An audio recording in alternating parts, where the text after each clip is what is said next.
Welcome to the perfect pool with Fluidra, the company that brings you your favorite and most trusted pool products. We're here with a great tip for adding muriatic acid to the pool to help keep the pH properly balanced.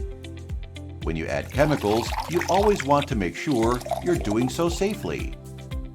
The key is to remember: pour, lift, close, and dip. First, unscrew the cap only when you're holding the container over the pool water. You want to add the chemicals very slowly and as close to the water level of the pool.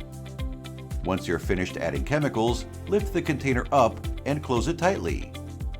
Then, to prevent muriatic acid from dripping and ruining the beautiful finish around your pool, you want to give the container a dip. Just dip the bottle in the water to rinse it off. Give it a gentle shake and you're good to go.